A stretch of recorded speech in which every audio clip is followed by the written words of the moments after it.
Hey everyone, and welcome to the Climate Career Kit podcast. This is your host, Aishani Garg. If you are a high schooler looking for a direction in climate change related careers, tune in to every episode for advice from the diverse leaders in climate jobs today and learn about new and exciting opportunities that you can pursue. Today's guest is Kamille Lang, a sustainability specialist with the County of San Mateo. Thank you so much for being here. Of course, happy to be here. So to start us off, what do you do for the county and what does your job look like on a daily basis? So as Aishani mentioned, I'm a sustainability specialist with San Mateo County's Office of Sustainability. Sustainability specialist is a really general term. What I specifically do is my role is in the communications department. And that's because I spend so much time engaging with the San Mateo County community, as particularly the youth communities. Wow. So what drew you to this job specifically?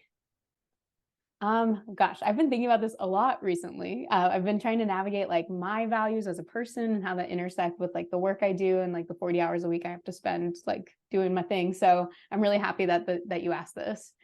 I was drawn to this role for a lot of reasons. The first being that I want to be a part of a team who's addressing the climate crisis and inviting more people to the table to take action at a local level. I didn't learn about climate change until I was in college. And it wasn't until like the very end of college, I was doing like my summer internship project where I was collecting bees. And like from collecting bees all summer, like working with a research specialist who knew about like the populations of bees and what's been changing, it was clear that even like a 1 degree temperature change in California was having this like huge bee die off.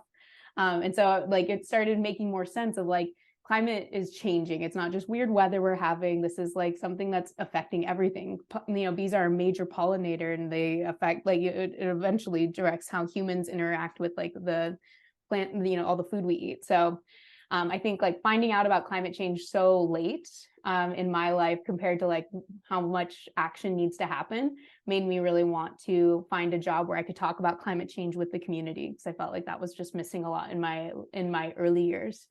And then aside from wanting to make a positive impact for the planet, I wanted to find a job that positively impacts people too. My education background includes a deep love of learning science outdoors and sharing what I learned with others in those like outdoor spaces. So I think growing up in the Bay Area and having access to like the coast, the redwoods, you know, the oak woodlands, like there's just so much here that I grew up loving and not prioritizing and just wanting to like find a way to intersect like climate change and the beautiful spaces we have and sharing like that phenomenon with people before it changes and like isn't around anymore. So yeah, I think that's what drew me to this job.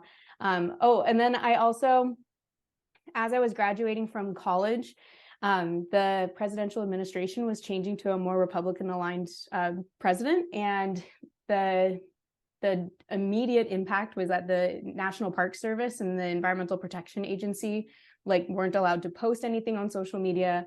There was a huge hiring freeze, and that's where I thought I was going to work.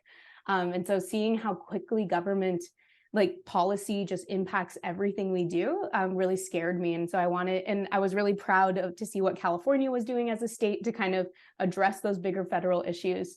And so that kind of led me to look at government in California from a different perspective, which eventually drew me to the San Mateo County's Office of Sustainability. So, of course, yeah. Those are all really like pushing factors. Yeah. Where did you go to school and what did you study?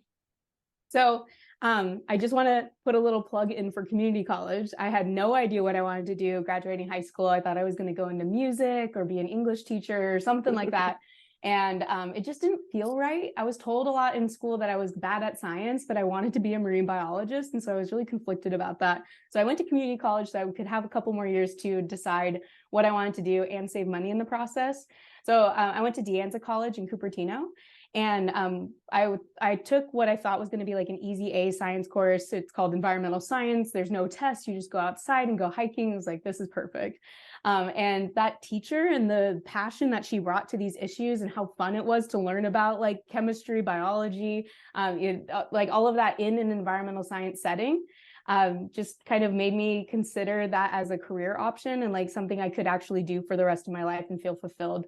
And that teacher actually went to Cal Poly Humboldt, which is eventually where I transferred. The degree I got from Cal Poly Humboldt is a Bachelor's of Science in Environmental Management and Protection.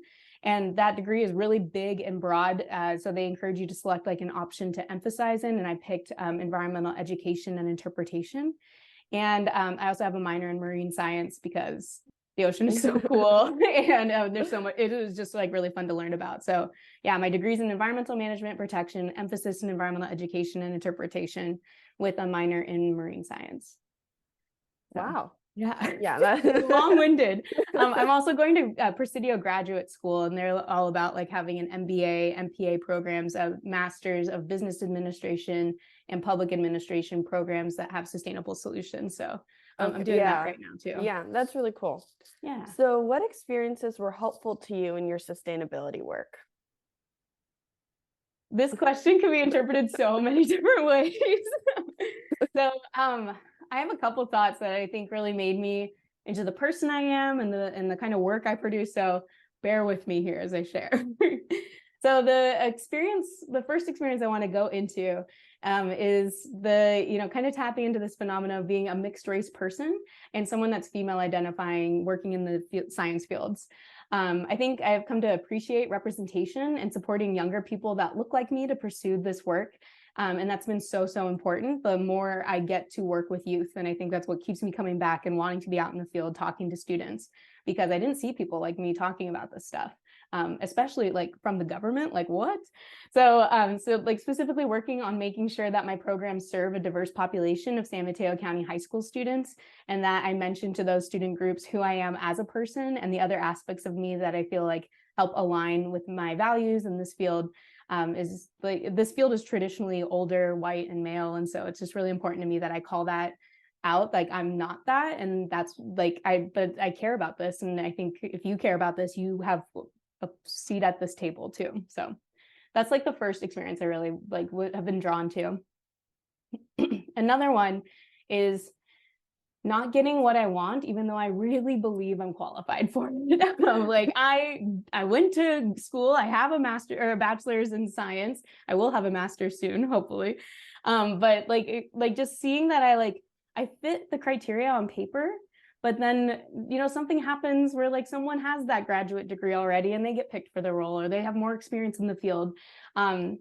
Especially when I graduated from college.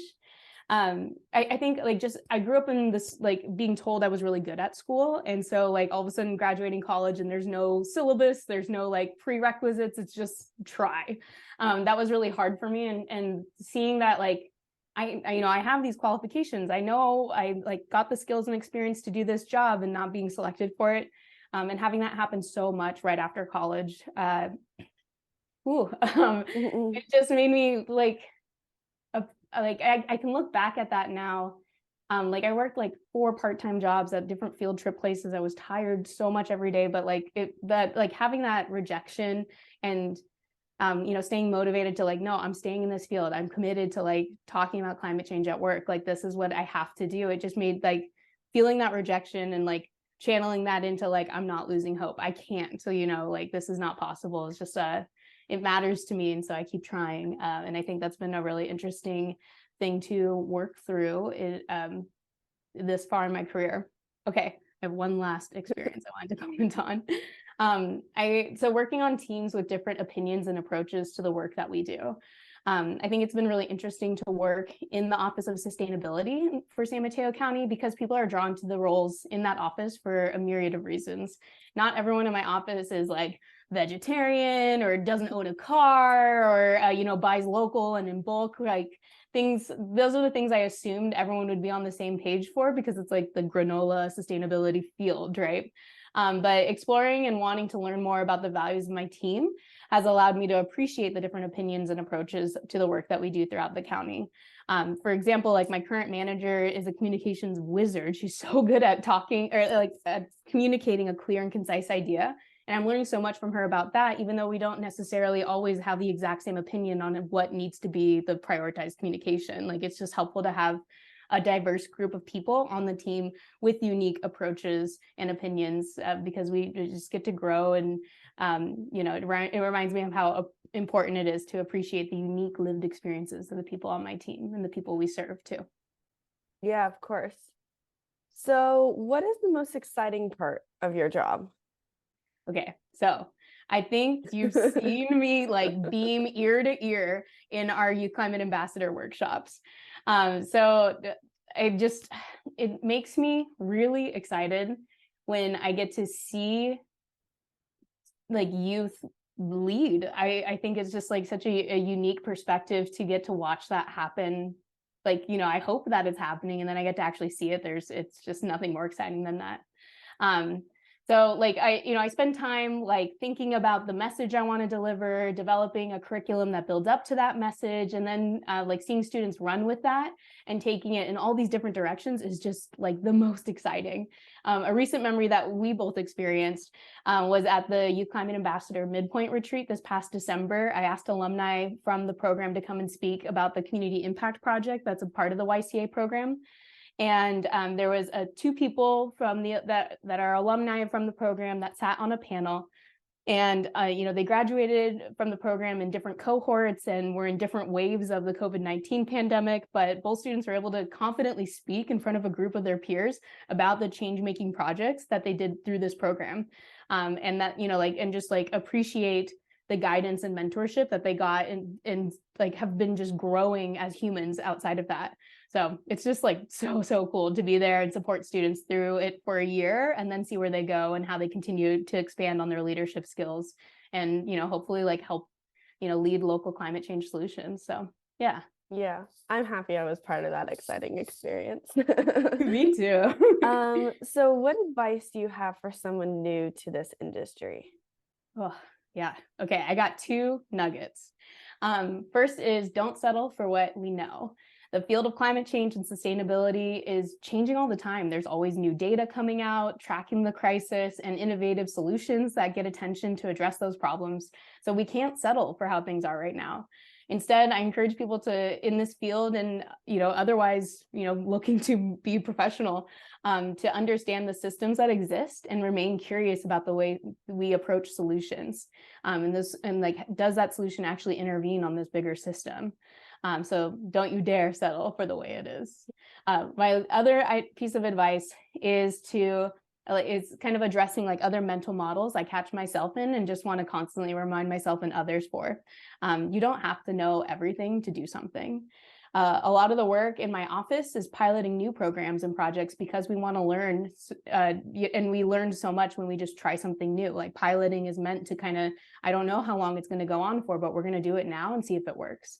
And so the process of doing something helps you know just a little bit more, and you bring that into the next project you take on. So I just catch myself like really feeling impeded by that, like letting it hold me back from just doing something, anything. So this might just be a little nugget for myself, but you don't have to know everything to do something, to try something. Of course, yeah. So are there any resources or opportunities that you know of that you can direct high schoolers to who are interested in sustainable careers? Yeah, well, I feel like I'm like this shameless plug for the Youth Climate Ambassador program. If you live or go to high school in San Mateo County, please consider applying for the Youth Climate Ambassador program. That application opens every August 1st and closes around Labor Day weekend, that first long weekend in September.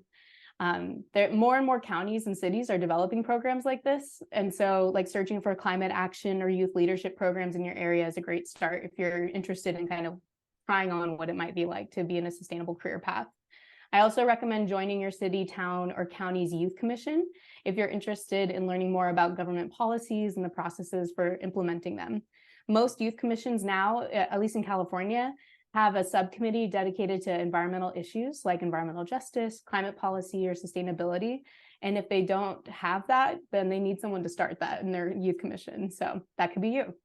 The other thing I recommend is volunteering.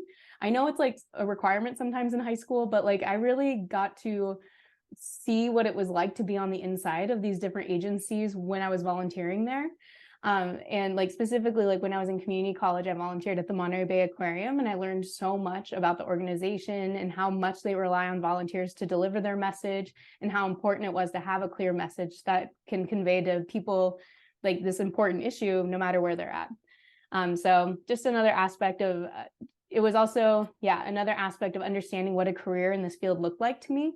So if you have time that you can commit to something like that, volunteering at an organization that matters to you or is doing important work that you believe in, is just another recommendation. And what I also really like about volunteering is that a lot of times you can just do it for one day, and if you don't like it, you don't have to come back, and at least you tried. So yeah. Well, all of these are amazing opportunities, and I will link all of them on my website if anyone is interested and wants to find them easily. And thank you so much for your time, Kamille, and your insights. I really appreciate them all. And to all the listeners, make sure to tune in to the next episode of the Climate Career Kit. Awesome. Thank you so much.